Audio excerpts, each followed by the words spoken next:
Hey everyone, welcome to my review of the LEGO Ninjago City Gardens set.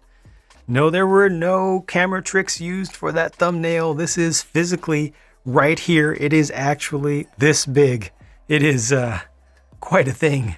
With well over 5,600 pieces, the assembly of this set can easily take a competent builder 10 to 12 hours. Along the way, you will not find a lot of repetition and you will need to focus. All those pieces don't just go into making this even taller than the original Ninjago City set.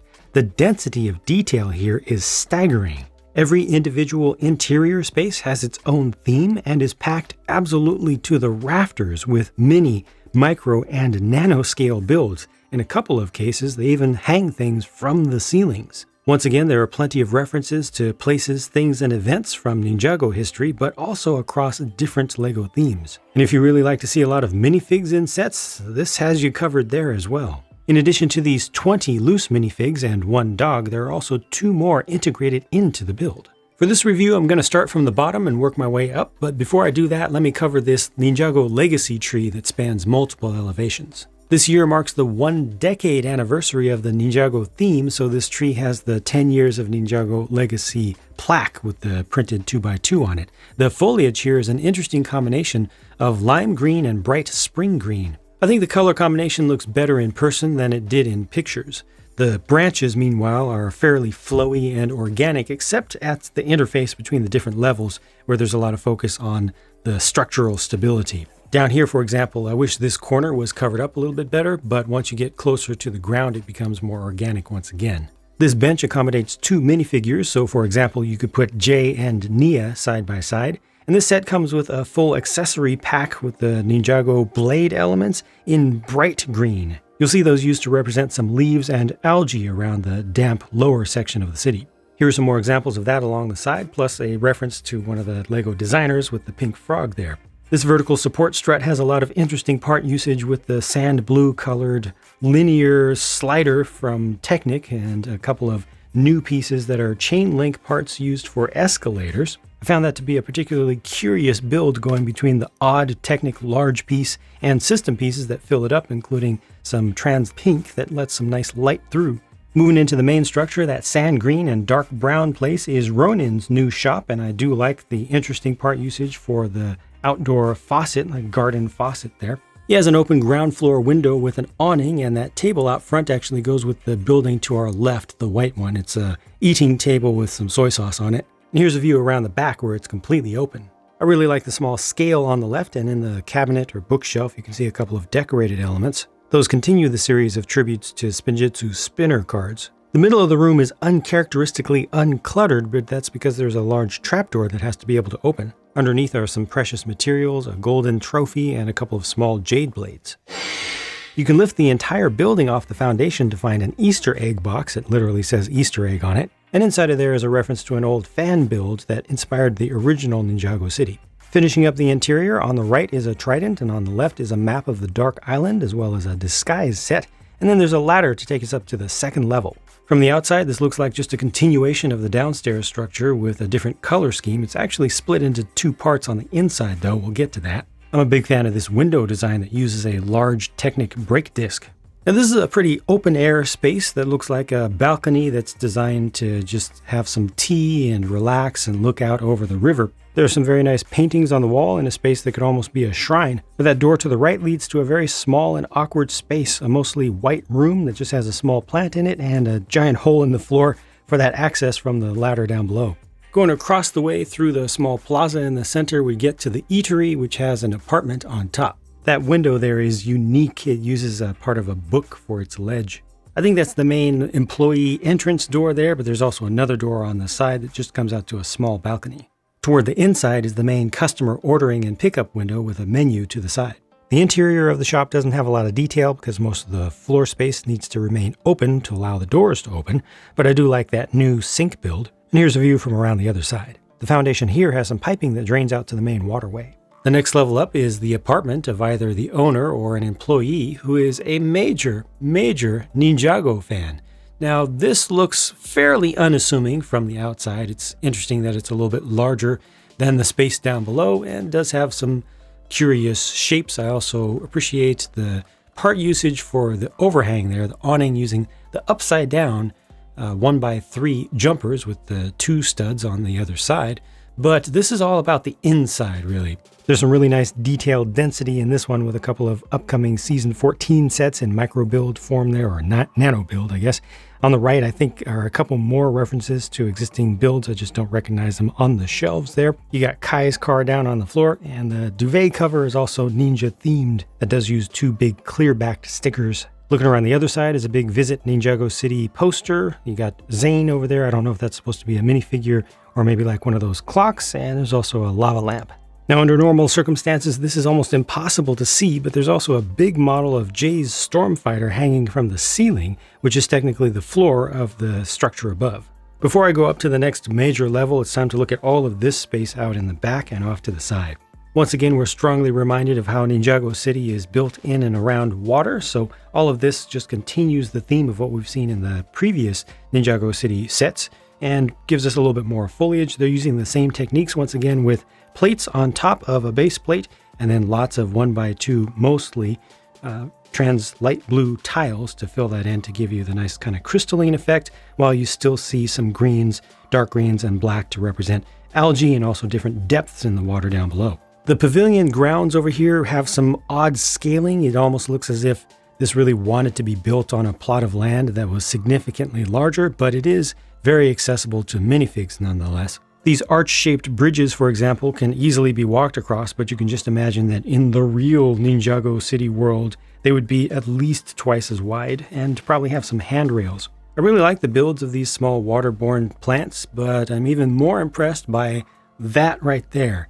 The water coming out of the drainage using a power blast piece is pretty perfect. I left this little area for last just to really drive home the scaling issue with this entire space, because this is intended to be the statue to the Titanium Ninja, or Titanium Zane, after Zane sacrificed himself to stop the Golden Master Overlord at the end of Season 3. In universe, a minifigure would be about the height of this plinth here. And here they're using an actual minifig body to represent the statue. So yeah, dramatic scaling creativity, we'll say. It's also worth pointing out that this whole park-like strip is done as an extension to the main City Gardens build. It's on its own 16x32 base plate and attached with Technic pins so you can put it elsewhere. Okay, we've reached a major milestone in this review, because now we get to move up to the next major level. The first thing I'm going to do here is take you on a quick tour around the outside railing so you can see all the little stickers and small references. We're going to start from this side and work our way all the way around back to here. This first thing in gold and translight blue, I don't know what it is actually, but it looks cool. Maybe some sort of reference to the golden ice shuriken for Zane. I'm not sure about that though. Now, I am not the person to translate every single bit of Ninjago alphabet you'll see throughout this entire set. So for stuff like that, you'll need to look at an encyclopedic style of reference, Wikipedia or one of the Brickset review entries, but I will call out references as I see them, such as Prime Empire right there very clearly. Time Twins with the dark red. I don't know what the bright green reference is. It says toy on it. This is interesting. I see a little bit of maybe some Samurai X mech in that, but I don't know if that's what they're going for or if it's just intended to be an interesting decorative element with interesting part usage. They've got the black colored skeleton bodies and then some golden armor pieces with the pauldrons and the built-in double scabbards on the back. Just really interesting looking stuff, to be sure. Next over here, that is a reference to Snap, and actually when I look at this right from the back, that kind of looks like it could represent a Snap connector. I don't think that's the intention here though, but yeah, that's Snap. I believe the dark red is a reference to one of the shops in the main previous Ninjago City set build from near the top. The green is the Elemental Master of Nature from, Master of Nature. This is Model Team in the yellow, the Model Team logo. This is a big reference to Rock Raiders. A bunch of Rock Raiders fans will definitely appreciate that. Don't recognize either of those in-universe brands there and didn't do the translation for them. And then continuing around here, I also don't recognize what that's about, although those do look like pieces from Clickets. All right, since I've rotated this around so far, we might as well start with a look at this structure from its reverse face. But first, I do want to take a quick little detour to mention that bird, which has its little nest there on the smallest of interior branches for the main tree. Okay, this is Chen's Noodle House, or rather it is a Chen's Noodle House. It is a chain operation, after all, just a small window on the back with the little sill that has the flower box on it. Around this side, you got the AC unit, an advertisement, the garbage can. That little stool or small table actually comes up with the building. It's strange. It's not attached to the walkway. Just something a little different, maybe unnecessarily in how that's done, but it's interesting at least. There's another advertisement, and then we get to some interesting part usages because the ductwork, the external ductwork here, has an unexpected appearance of a metallic silver colored coffee mug. That's a coffee mug. Its handle is towards the inside. It's actually clipped on there. It was very unexpected. I don't think I've seen a coffee mug in that color before.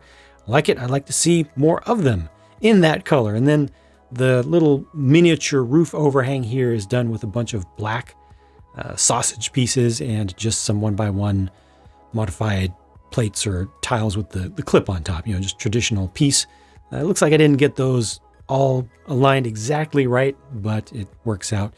Regardless, it's another nice look. Now, that kind of mascot, it's actually a full minifigure, so I'll have to pull that out and show you all of its details up close when we go through the details of all of this set's minifigs together.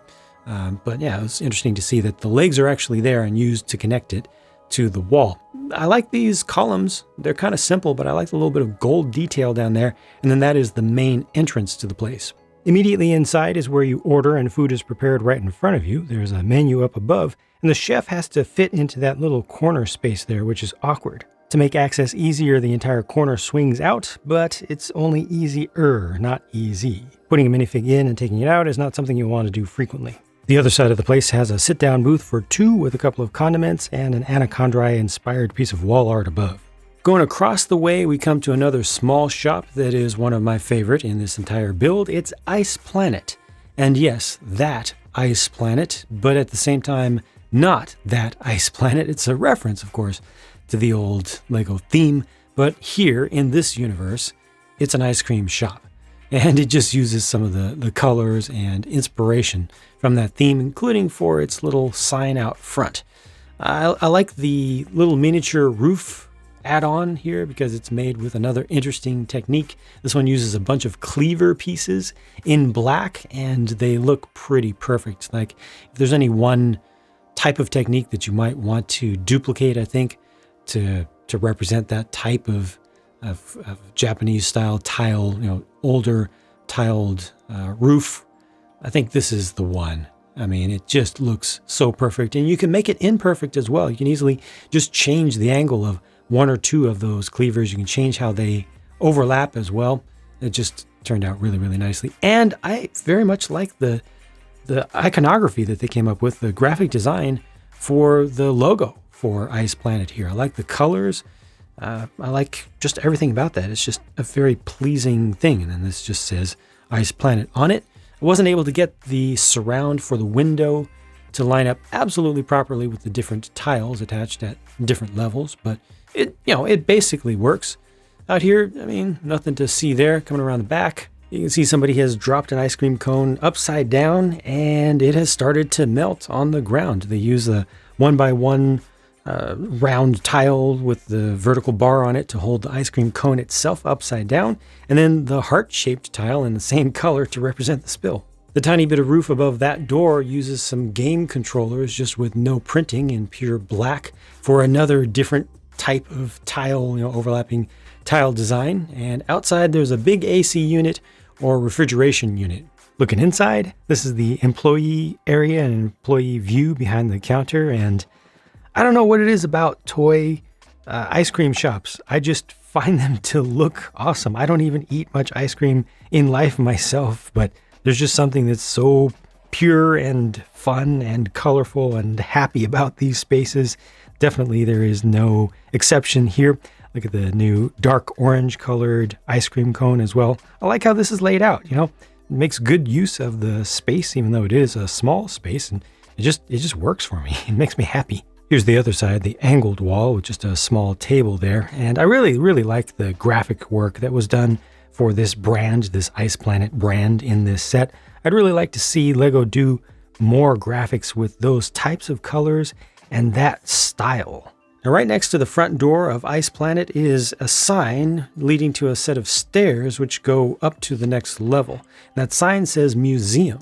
Ninjago Museum is all of this flame yellowish orange stuff up here with the complementary teal color used as an accent that actually works out quite well. They also have a little bit of dark red used in the scheme, a little bit of orange as well. This diagonal wall right here, I love how that absolutely perfectly fits in with no gap whatsoever. I also like this sign off to the side. Looks like it's a projected holographic type of sign, really fits into the theme. All of this is closed up from this side, however, because here we are switching from all of the walkway being in front to all of the walkway being behind. Now, we'll get back to this green small area over here, which is actually an apartment, but just looking around the back really quickly there, you can see the walkway with just a couple of flower boxes, and the stairway comes up here. And just finishing our look at the exterior, that's the main entrance there, and there is no other entrance. You can see through the large windows, but there's no other way to officially get into this place, and the walkway just continues down this little alleyway next to the small apartment. Also down that alley or hallway, you can see a large picture on the wall that actually covers up something that we'll have to take a look at from inside the museum. So when you go through the door, you end up at the gift shop. Now, keep in mind that this is also where you exit, so it's a gift shop trap to try to get you to buy stuff when you're headed out. That has a checkout register and a turnstile for access control. You can see in the back right corner is a little turning display full of probably postcards. You've got a built-up Temple of Erjitsu on the back wall as well. There are a couple pictures on the wall. I'm not sure if those are for sale or just on display. And then I'm assuming that is a replica of the Realm Crystal, not the real thing. There are a couple paintings on the wall that are a bit difficult to see once the whole place is fully assembled, but at least the Great Devourer one can be seen through an external window. Over here is a portrait of Sensei Yang, and you have one of those dragon hilts in a display case down below. That's some nice technique there using the window piece inside of a treasure chest. I didn't realize that would fit, those two pieces would fit together. I also like how they did the little spotlights from above. The micro build of the Destiny's Bounty is also visible from outside, and that looks very nice. And on the left is a new version of a serpentine staff. Back there in the corner is a picture of the parents of Nia and Kai, as well as a display cabinet. And this is the wall that faces the little alleyway on the side of the green apartment. If you remove that picture, you can see there was a hole in the wall, and if you then remove the picture that was in the alleyway, you can see the hole goes all the way through. The two pictures were just covering them up from a previous time when this place was broken into. All right, returning to the exterior, let's look at this green apartment, which has the nicest little flower box outside. That teal piece is something that blew my mind. I had never seen it before, but it's actually a mold that was introduced for the Trolls World Tour series as a short skirt. So it works with minifig legs, and here it's just placed upside down and held in place with the help of the leaves, the three-part foliage bits that works just great. There's also a nice balcony out here that has good railing, and that has a couple of flower pots in it. There's a slightly better look at that, and around back is another of the flower boxes done the same way as the one that we saw out front. Now, coming around near the main entrance to this apartment, this is a little telescope that can be used from, well, it can't really be used by a minifigure. There's not enough room to get all the way over there, and you can also only angle it on one axis, which is unfortunate. It's also partly blocking the security panel, I think it is supposed to be, just a little access panel there. And that's right next to the main door to this apartment. Very difficult to see or access without removing an entire floor above. On one side of the apartment is the smallest bed, and I'm going to call that a bonsai tree there, not just a plant, by virtue of that nice stand. The TV uses a very uncommon piece for a unique shape. And on the other side of the room, this very set is being painted. You also have a holder for a pink umbrella, and behind the easel is a Dots pencil pot. We actually did not see the entirety of the Ninjago Museum from its own floor because it has an extension up above, a high ceiling area that is viewable from the next level up, and inside of there is a hanging display of a miniature model of the skeleton of Griefbringer. This is a highly stylized sakura tree here that is both blossoming and giving up fruit, so I guess it has blossomed for quite a long time to be doing that simultaneously. And you can see the trunk of it is really, really funky. This is just trying to bring in some nature, you know, this far up on this very man-made mass of stuff here. There's also this flying scooter here that you would put a thief on to represent them in the process of a heist. That's a nice little build, little custom thing. I like the engines on the back that use some gems and some specialized minifig accessories. And of course, you can attach that wherever you want. This lavender and wood building, which uses black colored treasure chest top pieces for its roof, looks very good. Another interesting use of interesting pieces, is intended to represent just a little meditation area. So you got the steps right there. That might be a little bit of moss or ground cover that is, again, bringing in a little touch of nature up here. And around the other side, you can see that there's just a small plant inside. Again, a little bit more nature because this is trying to be an area that is all about, you know, just taking it easy, just breathing and, you know, trying to get in touch with the serene side of things in this very busy, bustling metropolis. There's a little safe down here. It's a very nice looking build, and it actually opens up. You know, it's fully brick built, but that has a gift box base that it's using there for the main contents, and that has inside of it a cheese slope piece that's just in teal, and I don't know what that represents. Check this out too, a neoclassic orange space helmet and a pair of dark tan roller skates. On the other side of the museum roof is another publicly accessible telescope, this one in gold and much easier to access for minifigs, which can actually walk around this one, and this telescope can rotate, unlike the one outside the green apartment down below.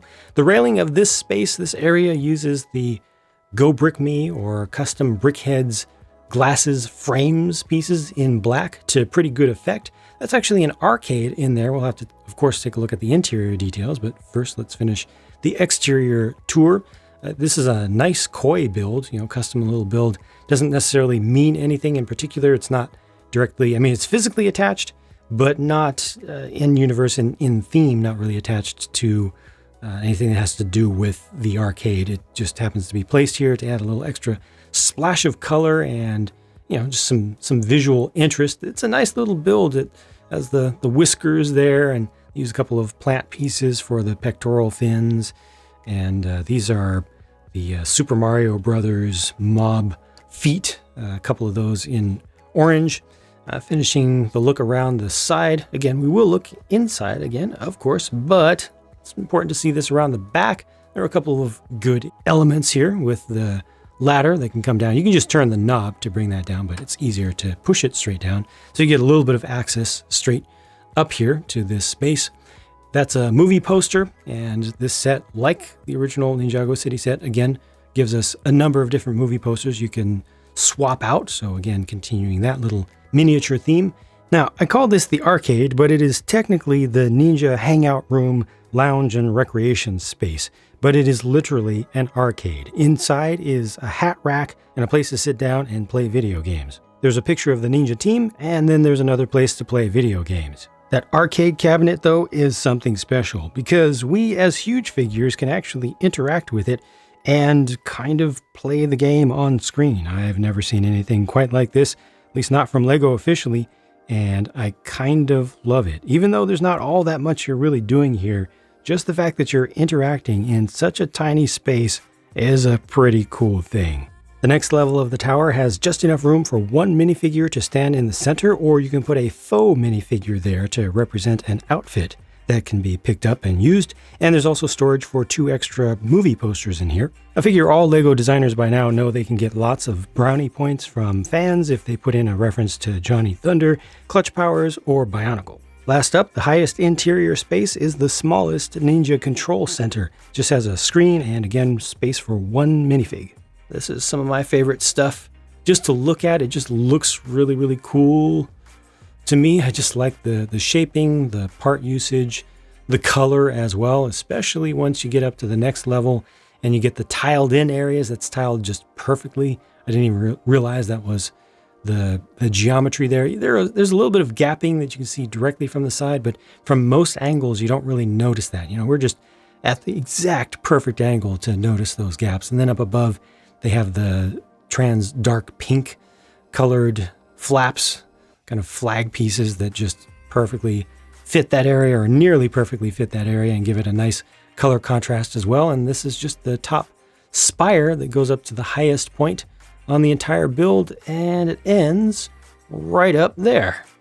All right, now we talk about minifigs, and on cue on the left there is Clutch Powers for all the brownie points. Well played, Lego designer. Well played. In the center is the Thief CC, and on the right is Criminal Mastermind, the Mechanic. All these are pretty good figures, with the one in the center being the least interesting, at least to collectors. Also, the print for CC's legs is offset just slightly, but it's not that big of a deal. Get a big old weapon contraption thing for the Mechanic, of course, and the other two have alternate faces, including the eye reveal for Clutch Powers. Here are so-called urban versions of Cole, Nia, and Jay. Nia has dark azure colored legs. I like the leg print for Cole and the interesting print for the torso for Jay, which is also new around the back. All of these get secondary faces. Here are two more of the Ninja in Legacy Gi, and then one more Legacy Gi. So on the right is just the outfit with an empty head. That would be the one that you would put in the Ninja Control Tower space that I mentioned previously, if you want to, or you could swap out the face. And here's what they look like with some stuff removed. Also, you want to see the full faces around the front. It's shades of awkward Padme and young Anakin here on left and center, with the Ninjago fan, who is specifically a fan of Lloyd, and included in this set is a young Dastardly Lloyd, a particularly young version. Over there on the right is Ronin, and that is a very elevated version of that figure, trying to be a little bit of a Boba Fett wannabe, just a little bit. Really great printing all through that one. Really high quality, very crisp. Got some metallic printing in there with the silver and copper as well. Here are the prints around the back. Again, more good stuff for Ronin. I'd say that the Lloyd one here is the weakest of the three. And those two alternate faces, I think, are absolutely perfect for what I'm talking about here. I'm not going to say any more than that. Also, we want to see the full face for Ronin, which is also an excellent print. Really well done with the stubble there. Better than usual by far. Left to right here are Misako, May, and Eileen. Definitely appreciate the lavender colored hair, and pretty good prints for May there in the center. Pretty good job looking at it up close for the first time for me. Nice prints, nice production work. Couple alternate faces here. And then these three left to right are Kaito, Hai, and Tito. Hai is H-A-I. And obviously works at the ice cream shop, the Ice Planet ice cream shop. And once again, has that really nice logo that I like oh so much. Also includes another one of the dark orange colored ice cream cones. You get some printed tiles for the figures on the left and right there. You can see VHS for Tito, and on the left is a new print for a phone for this year. And Kaito gets an alternate face. This is Scoop, the named maintenance bot. Clearly 100% inspired by the old Exoforce drone figures, except this one is built using modern pieces, lots of little pieces, in the most creative possible ways. The way that head was done is fantastic, with the dark bluish gray colored upside down baby carrier piece. Technically, I think that would be considered an illegal connection because it is slightly stressed. It is slightly bent towards the front to allow some clearance behind it, but I think that's perfectly fine. It's a slightly flexible piece anyway, so I don't think any long-term damage is going to be done to the part, and even if it is, I don't care, because this is just too cool. I love little builds that use little pieces in creative ways to make something that's good, that's just really good. This is fantastic. The only thing that would make this better is a recolor of that pneumatic T-piece used for the hips to make that fit in a little bit better. This figure is intended to be hyper exclusive. It is the Golden Woo for the 10-year Legacy Anniversary celebration, and it's the only of the golden figures for Legacy to have a golden head as well. I'm all about it. Very, very collectible. I think it's appropriate to put something this special into this special of a set. And of course, he also does come with a stand, the standard type of stand, with the little print on the front, and he just has a couple of golden studs to represent his color. Really good prints here, and I always appreciate gold on gold printing for some reason. There's a distinctly different hue and level of shininess between the gold that they print and the pearl gold that they use these days, or even compared to the old pearl gold, and either works for me. This is Woo's dog, just a husky in standard colors. They made a bunch of these for a city Arctic theme and haven't made them much since, so I don't mind this one bit. Of course, we can't forget about Chen, covetous Chen here, I'm going to call him. And yes, his legs are on the correct way. That is how he gets attached to his sign. The legs have to bend all the way back 90 degrees to attach to horizontal studs. But I promised I would show you this up close. Almost forgot about it, but here it is. Not a lot of detail to this one.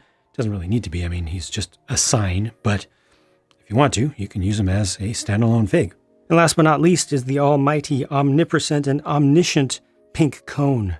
What is pink cone, you might ask, if you were not present for the highly engaging and interactive 18.5 hours of live chat and build that I did for this set?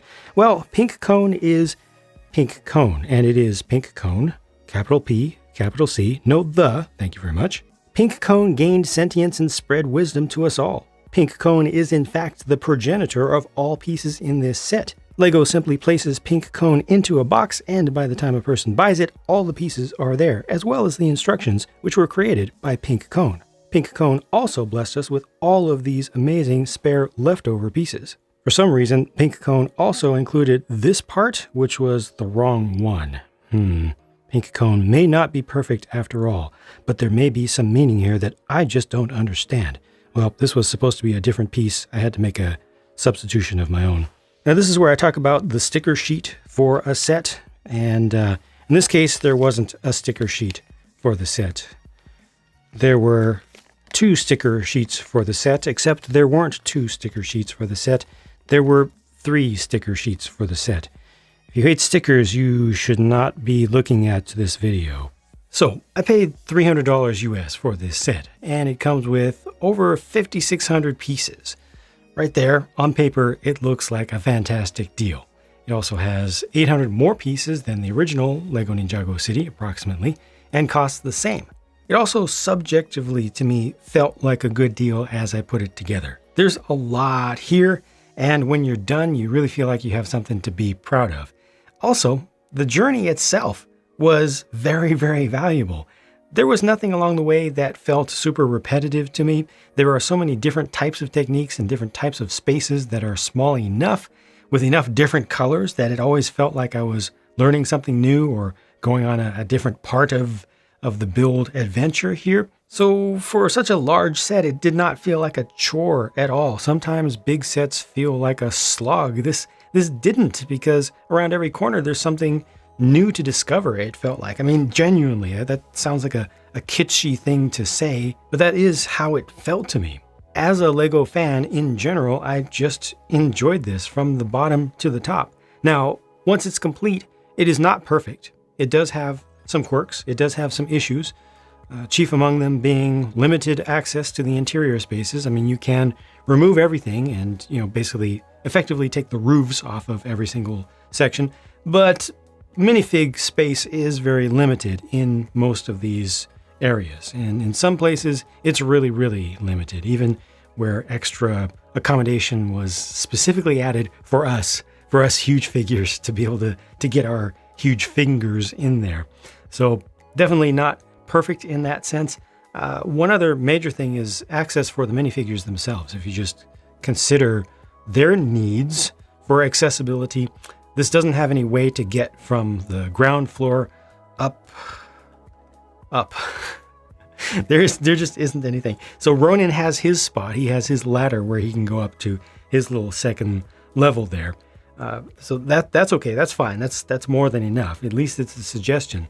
But there's nothing over here to get from the lower level of the food shop up into the Ninjago fans apartment, like nothing at all.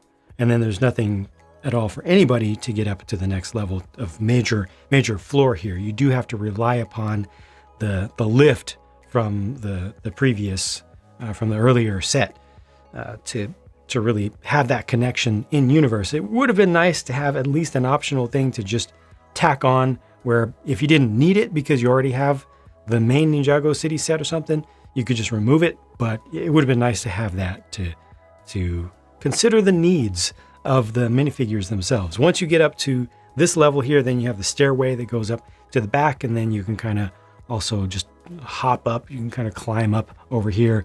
Technically in the main spire, there's no access, but that is such a small area. Its cross-section is so small that that doesn't bother me so much. You know, the areas inside of there are so small that there just was no way. Of course, we also have the ladder around the back if you want to get up directly to the Ninja arcade space there. But yeah, this is just fun. And the colors are so bright. It also has a lot of detail around the back, which the original Ninjago City did not have. I didn't realize just how much that first great set was missing until I looked at this from the back and I looked at that from the back. And it's like looking at an old it's like looking at a new modular building versus an old modular building on the side or something. This has a slightly plain side to it, but this looks pretty complete from the back and ready to be used. And, you know, they've got the walkways that come around here as well that specifically ask for the minifigures to be placed around the back. So there's a lot of variability. I think this was a smart choice, having this little add-on that allows you to adapt to other sets that may not have enough room. I mean, after all, you do have all of this overhang here. So if you want to put, let's say, a modular building right next to this, that's your prerogative. And this allows that to happen. That's really why this exists more than anything. The scale is really funky, but I think you can look past that easily. Now, integrating this with modular buildings is going to require a good deal of adaptation. You know, this doesn't follow the same exact standard for where the curbs will be, you know, sidewalks and all that, because this has water. You know, it's from a different world, but you can do it, and they do use the pins, you know, going through the sides to actually connect the different sections together. Speaking of which, by the way, just a little minor tangent here. These are new.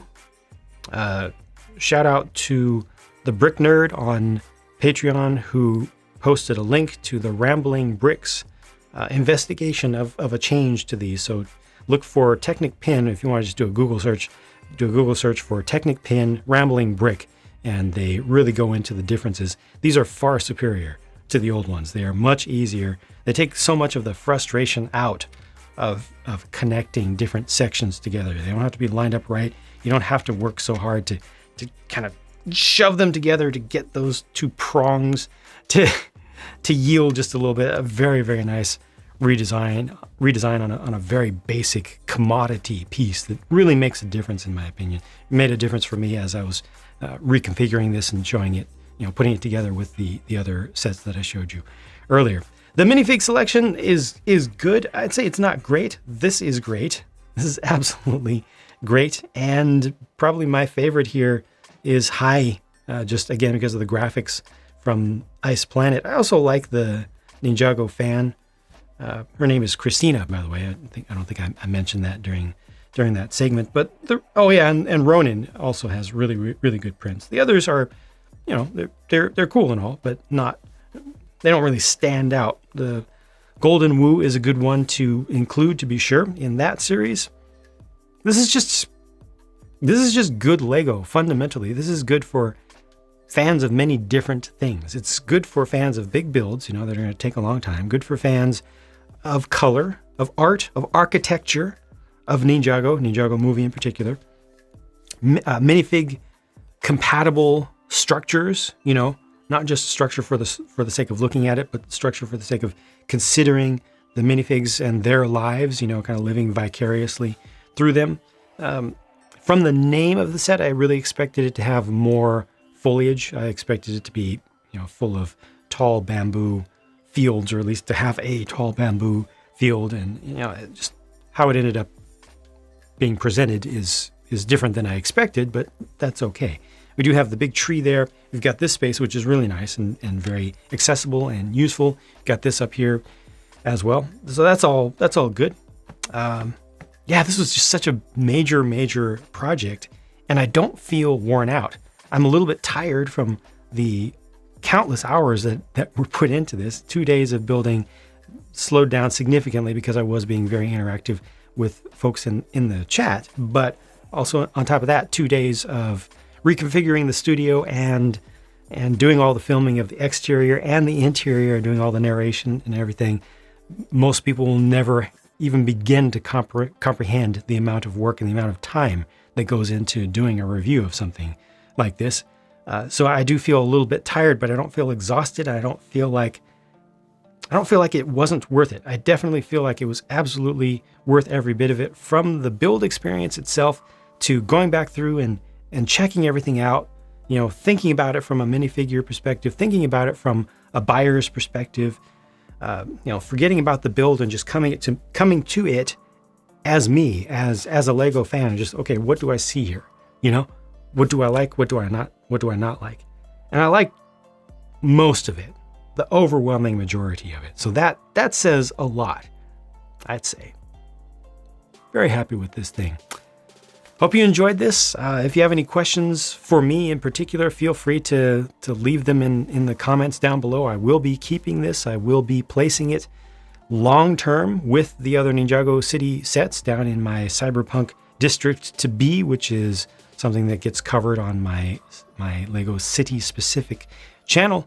But yeah, if you want to see me do any other things with this or with those, change some things up, integrate them in different ways, let me know, and check things out, what's going on over on that other channel as well.